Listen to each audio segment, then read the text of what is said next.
Romanos, capítulo 5, versículo 8.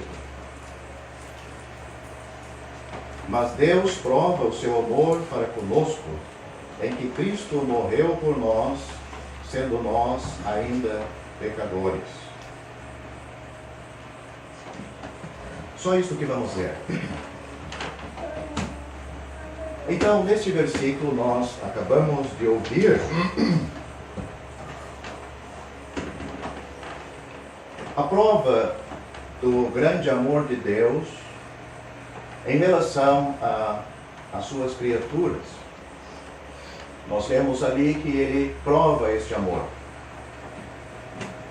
Mas vamos pensar um pouquinho o que o homem tem provado e demonstrado para com Deus. Porque de Deus para com o homem, nós já acabamos de ler que ele prova o seu amor. Ele ama o pecador, ama as suas criaturas e ele prova isso. Porque ele deu o seu filho, o seu amado filho. Ele prova o seu amor para conosco, em que Cristo morreu por nós, sendo nós ainda pecadores. Mas vamos pensar o que o ser humano tem provado para com Deus. No jardim, começando lá, nós vemos que o homem foi provado com um único mandamento de obediência a Deus. E lá ele provou que ele não ama a Deus. Ele desobedeceu a Deus. Seja o que estava em seu coração, mostra que ele não tinha Deus em primeiro lugar. Ele não tinha a palavra de Deus em primeiro lugar em sua vida, em seus pensamentos, porque facilmente ele se deixou levar por outra sugestão, outra palavra. E com esta desobediência, nós vemos que o resultado foi catastrófico, horrendo, grande, de tal maneira que atingiu você e a mim. Com Deus não se brinca. Isto Deus procura deixar bem claro nas Escrituras. O ser humano pode estar brincando com Deus, mas você pode ter certeza, ele não está brincando com você, ou comigo, ou com qualquer pessoa.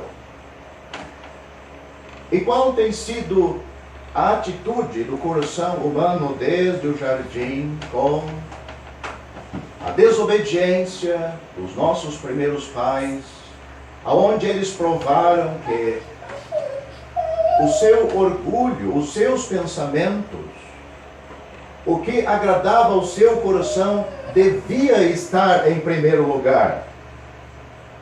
E não o que Deus gostava, não o que Deus pensava, não o que Deus exigia. Será que Deus era ruim para com Adão e Eva? Acredito que nem eles e nem nós podemos acusar Deus de qualquer coisa naquele jardim. Porque além da perfeição ou da inocência de Adão e Eva, havia um lugar propício para a felicidade eterna, a comunhão com Deus. Nada lhes faltava. Mas o que houve então? Pois é.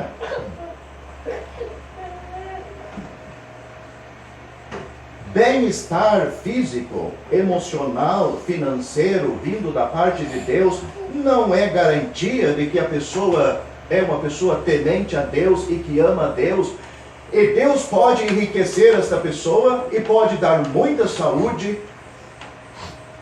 Ela pode ser uma pessoa muito feliz aqui na terra com as coisas deste mundo, mas isto não prova nada que esta pessoa tem um mínimo, um pingo de respeito a Deus, temor a Deus, amor a Deus.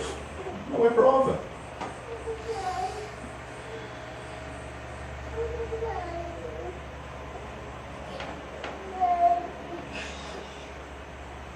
Infelizmente, prezado amigo, este é o sentimento do coração humano. Talvez você possa se examinar a si mesmo. Você mesmo deve ter prova nas suas vidas. Na sua vida. Qual é o seu sentimento em relação a Deus? Você teme a Deus? Você ama a Deus? Você procura obedecer a Deus? Você respeita a Deus, a sua vontade? Não é isto que as Escrituras nos diz a respeito de cada ser humano que entra neste mundo, porque as Escrituras, o Senhor Jesus Cristo mesmo disse que o ser humano, uma criança tão bem-vinda no lar daqueles pais, mais bonita não existe na face da terra do que o filho que está vindo.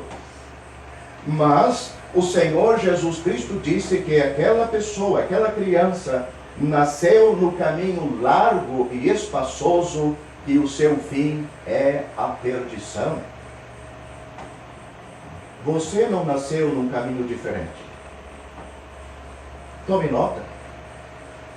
Você não é um ser especial que nasceu num outro caminho. O Senhor Jesus aconselhou a todos que nascem neste mundo: entrai pela porta estreita. Entrai, se esforçai e segui o caminho apertado, que o seu fim é a vida. Porque no caminho largo todos nascem, mas para você mudar de caminho, o caminho que está levando você à perdição, você precisa entrar pela porta estreita.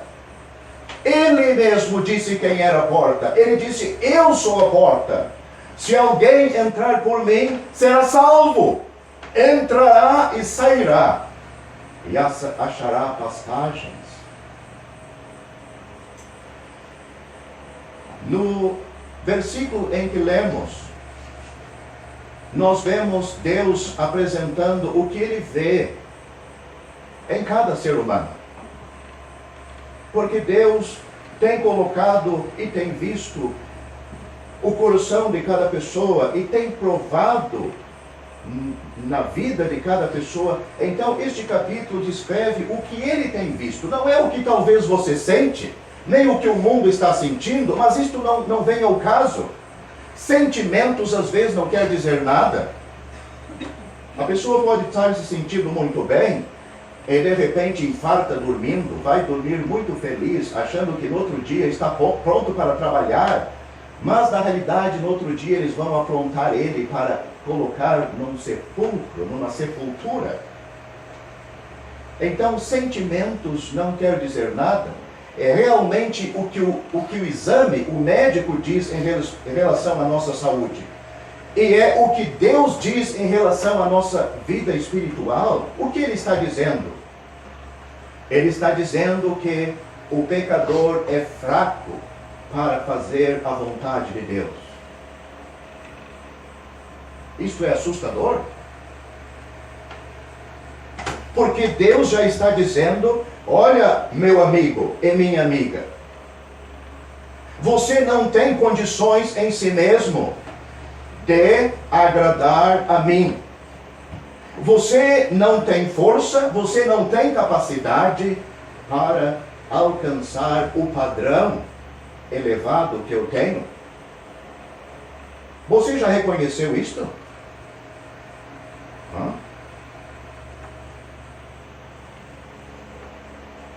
Ou você não tem interesse em saber o que Deus pensa a seu respeito?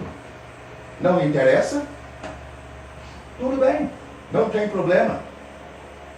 Deus aceita a sua indiferença para com Ele, mas você não poderá reclamar por toda a eternidade que você se perdeu nas chamas do inferno, porque você escolheu, como tantos outros no mundo, escolheu ir para lá, quando Deus, mesmo quando você era fraco e não tinha condições de chegar a Ele, Ele escolheu e decidiu salvar você. Ele decidiu enviar alguém forte, que poderia tomar conta de você, da sua situação miserável e fraca, a ponto de perdoar os seus pecados, tomar em suas mãos, sujas pelo pecado, e dizer: eu posso te salvar, eu posso te levar para o céu, eu vim da presença de Deus justamente para isto, eu sou o Salvador do mundo, eu nasci para salvar pecadores fracos como você. Será que nós vamos tratar com indiferença o que Deus tem feito com tanto amor, a ponto de a Bíblia dizer: eu provo o meu amor para com você, ou para conosco? As outras coisas que Deus tem dado para você, você desfruta com tanto prazer, alegria, né?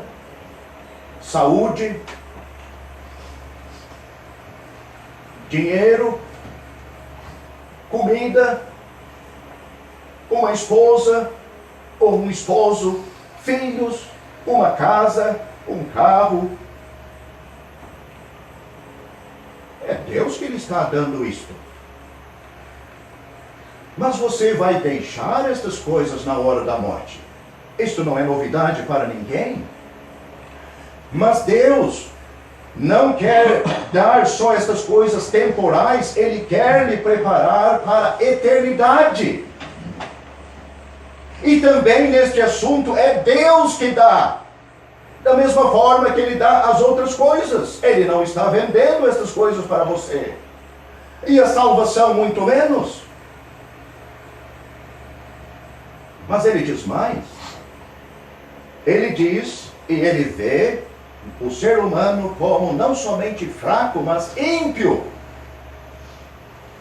Este capítulo é bem conhecido, Romanos capítulo 5.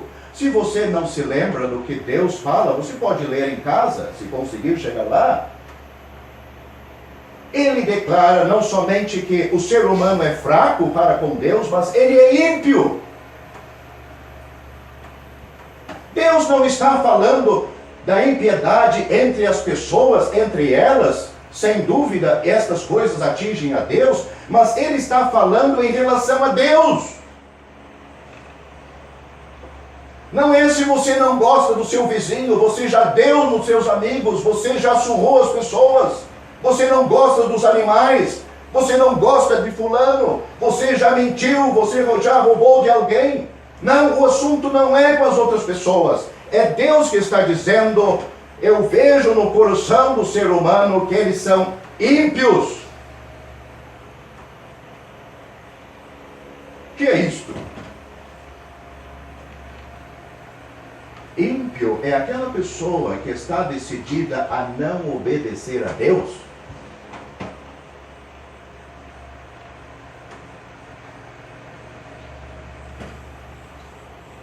Porque tem a palavra pecador, né?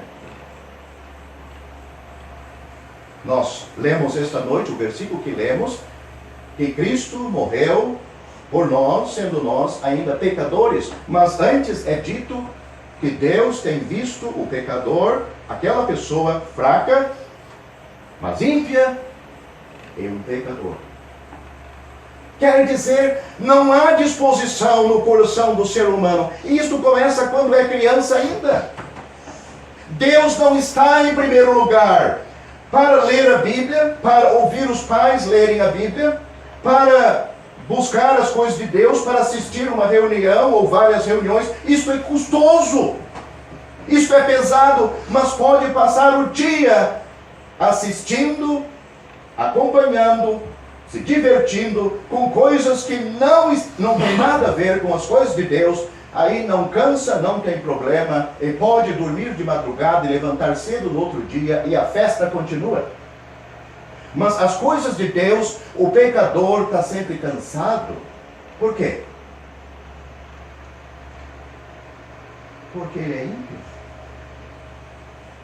Ele já nasceu decidido a não obedecer a Deus, e sim obedecer o pecado.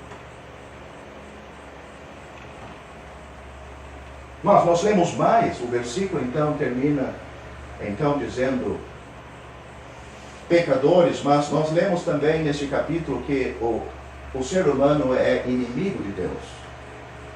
Inimigo. Mas, sabe, as pessoas não vão aceitar isto. Talvez você não está aceitando isto com toda a liberdade, com todo o conforto no seu coração. Você não está recebendo, e as pessoas, na maioria dos casos, não aceitam.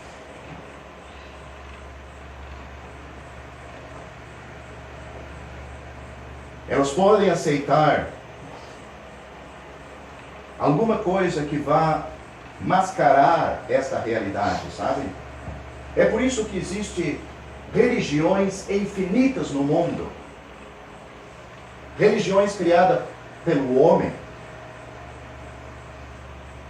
Porque mesmo o homem sendo mal, a criatura sendo mal, ele sente alguma coisa. Ele sente, alguma coisa não está certa comigo. Então, ele escolhe a religião que melhor lhe cabe. Uma religião que não tem Deus, pode falar em Deus, mas que não coloque Deus no seu coração, que não coloque Deus no trono, que Deus seja Senhor na minha vida, que Ele seja autoridade. Não, a gente pode aceitar qualquer coisa, podemos eliminar algumas coisas, mas desde que Deus não tenha plena autoridade. Isso serve para você? Na hora da sua morte, meu amigo, a religião vai lhe ajudar, o pastor, o padre, o missionário vai lhe ajudar, vai levar você para o céu? Não, meu amigo. Fique com o que Deus tem apresentado para a nossa salvação. Diante deste quadro tão negro, do qual eu estou incluído também, todo ser humano que vem neste mundo, todos. Deus, Ele dá o único remédio. É aí que é demonstrado o grande amor de Deus, o infinito amor de Deus, a ponto dele mesmo estar declarando na sua palavra: eu provo o meu amor para convosco, para com vocês. Eu provo o meu amor. Eu provo agora o meu amor. Note, o versículo não está dizendo que ele provou. Hoje ele prova. É hoje. Hoje ele está provando. Você tem a prova que Deus me ama hoje. Mesmo com toda esta descrição, talvez você não se inclua em toda a descrição da qual foi feita sobre a condição espiritual do ser humano, mas em alguma parte você está, e eu estava. Mas Deus está dizendo: eu decidi no meu amor, e eu quero provar que eu amo estes pecadores, que Cristo, o meu Filho, vai morrer para a salvação destes pecadores. Note, Deus prova o seu amor para conosco, que Cristo morreu por nós, sendo nós ainda pecadores. Nós ainda pecadores. Deus vai salvar o pecador, ainda um pecador, sendo nós ainda pecadores. Deus chega com o seu amor para salvar pecadores quando eles ainda estão na prática do crime, do adultério, do roubo, da mentira, da maldade que existe no coração. O Evangelho chega apresentando o amor de Deus quando ainda você e eu somos pecadores. Mas para quê? Para dizer que existe uma vida diferente. Deus quer mudar a nossa história. Deus está decidido a perdoar este pecador e mudar a sua vida. Por quem? Por Cristo, seu Filho. O valor da morte de Cristo não é o valor da madeira, da cruz, mas é o valor da obra feita naquela cruz. Não é o valor do sacrifício, ou do crucifixo, mas o valor do sacrifício de Cristo. A pessoa que morreu na cruz, é ela que salva, porque Cristo morreu por nossos pecados, mas Ele também ressuscitou ao terceiro dia, e hoje está vivo nos céus. E de lá, Ele pode salvar pecadores que confiam nele, que descansam nele pela fé. Mas a pergunta é, quantos aqui estão dispostos a receber Cristo como seu Salvador? Note, Cristo, Ele quer salvar. Cristo, Deus prova o seu amor para conosco em que Cristo morreu por nós, sendo nós ainda pecadores.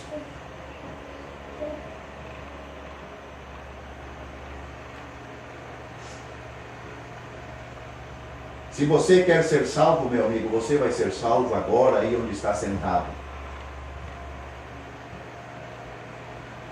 Também, se não, Deus está sabendo. Eu não estou vendo o seu coração, mas eu sei que Deus não está brincando.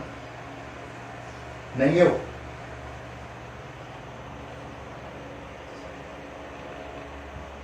Ele morreu por nós, sendo nós ainda pecadores.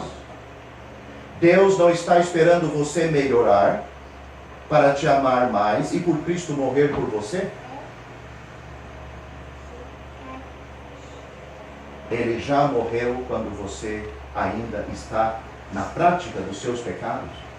Ele quer te salvar, ainda que você, nesta manhã, amanheceu como qualquer outro pecador neste dia e cometeu pecados até chegar nesta reunião. Mas Ele quer salvar você.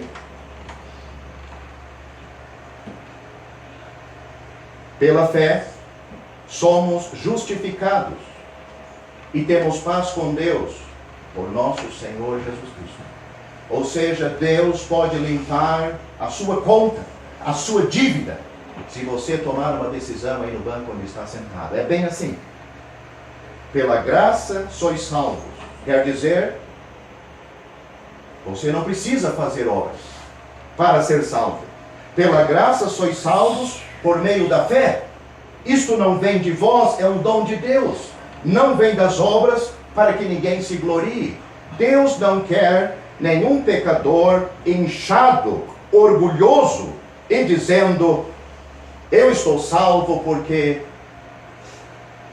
eu deixei de fumar. Eu tomei uma decisão.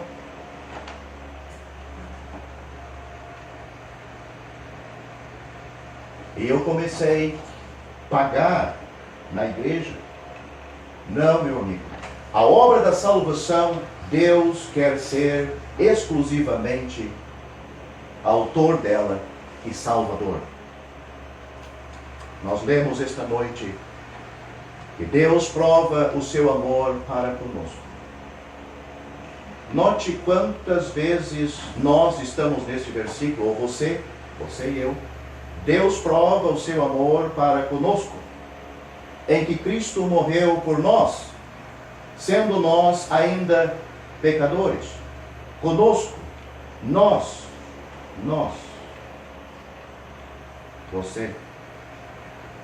você é o alvo do amor de Deus para a sua salvação. Então, você responda para si: que lugar você terá na eternidade caso você não receba este amor de Deus? Não receba a salvação dele. Quando ele chega tão perto de você, dizendo: eu te amo. Eu provei isso, eu provo. Olhe para o meu filho, ele morreu para te salvar. Ele levou em seu corpo os teus pecados sobre aquele madeiro. E ele foi ferido por tuas transgressões e moído por tuas iniquidades. Aonde você imagina que vai estar partindo desta vida sem esta salvação? Você tem um lugar melhor do que ser lançado no inferno para sempre? Você tem um lugar melhor? Deus tem um lugar melhor para você. Os céus, meu amigo. Os céus. O Senhor Jesus disse: na casa de meu Pai há muitas moradas. Se não fosse assim, eu vos teria dito: eu vou preparar-vos lugar. Se eu for e vos preparar lugar, virei outra vez e vos levarei para mim mesmo, para que onde eu estiver, estejais vós também. Eu sou o caminho, a verdade e a vida. Ninguém vem ao Pai, senão por mim. Eu sou a porta. Se alguém entrar por mim, será salvo. Este é o desejo de Deus, meu amigo. Que você seja salvo. Que você possa ser chamado por Cristo ali nos ares com o arrebatamento junto com todos os santos. E ser conduzido para a casa do Pai. Para desfrutar da felicidade eterna. A salvação que Deus deu para você e para mim. De uma forma tão amorosa, tão gratuita. É difícil. É difícil, meu amigo, resistir ao amor de Deus. É difícil. Eu vou terminar com essas palavras. O apóstolo João disse: se alguém ama o mundo, o amor do Pai não está nele. Porque tudo o que há no mundo, os desejos da carne, os desejos dos olhos e o orgulho da vida, não é do Pai, mas do mundo. Mas ele diz: o mundo passa, e os seus desejos também, mas aquele que faz a vontade de Deus permanece para sempre. Então, é você que decide. Eu já tomei a minha decisão com 18 anos, 30 e poucos anos atrás. Você decida, não. Para toda a sua eternidade. Receba a Cristo, a prova do amor de Deus, que morreu por você e por mim. Crê no Senhor Jesus Cristo, você será salvo.